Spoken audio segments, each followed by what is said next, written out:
ఈ రెండు అయిన తర్వాత మీరు ఆనందంగా ఉండాలంటే ఇలాంటి ఈవెంట్స్ కూడా అవసరం. అందుకే ఈరోజు మీ అందరిని మనస్ఫూర్తిగా అభినందిస్తున్నా. 15 నెలల కంటే ముందు ఎట్లున్నాం, ఈరోజు ఎట్లున్నాం మేము వేరే చేసుకుంటే పెను మార్పులు తీసుకొచ్చాం. అయితే దీని నుంచి మీరు విభిన్నంగా ఆలోచించే పరిస్థితి రావాలి, వినూత్నంగా ఆలోచించే పరిస్థితి రావాలి, వినూత్నమైన రీతిలో అనేక విషయాల్లో ముందుకు పోవాలి. అందుకే నేను ఒక మాట చెప్పాను. ఒకప్పుడు ఒక ఇంటికి ఒక ఐటీ ఉండాలని చెప్పాను. దానివల్ల ఫలితం వచ్చింది.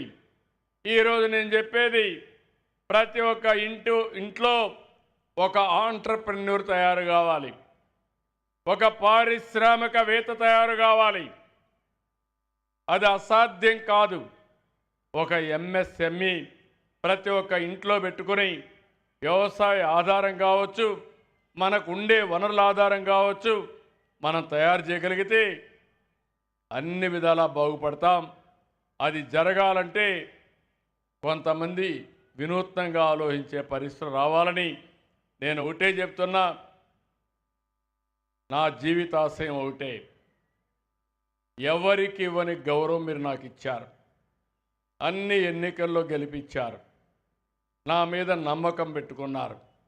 ఈ నమ్మకాన్ని ప్రతి ఒక్క వ్యక్తిని పైకి తీసుకొచ్చే బాధ్యత తీసుకొని మీరందరూ ఆనందంగా ఉండడానికి, ఆర్థిక అసమానతలు తగ్గించి పైకి తీసుకురావడానికి ఏమేం చేయాలో అవి చేస్తా.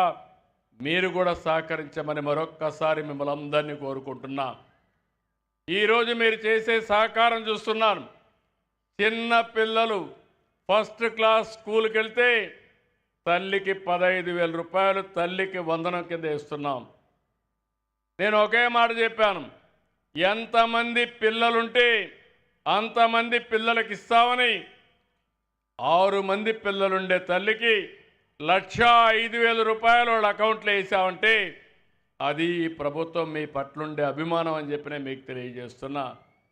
ఇలాంటివి అనేక అన్నదాత కార్యక్రమం ఎన్ని తీసుకొచ్చాం. మీరు ఆశీర్వదించండి, సహకరించండి. మీరు కూడా చెప్పింది ముందుకు వస్తే ఎప్పుడు మీరు ఆనందంగా ఉండే సమాజాన్ని నిర్మాణం చేస్తామని చెప్పి నేను మీకు తెలియజేసుకుంటూ ఈరోజు మళ్ళీ చెప్తున్నా, నా జీవితంలో చాలాసార్లు చూశాను కానీ విజయవాడ ఈ 11 రోజులుగా ఫుల్ జోష్లో ఉంది.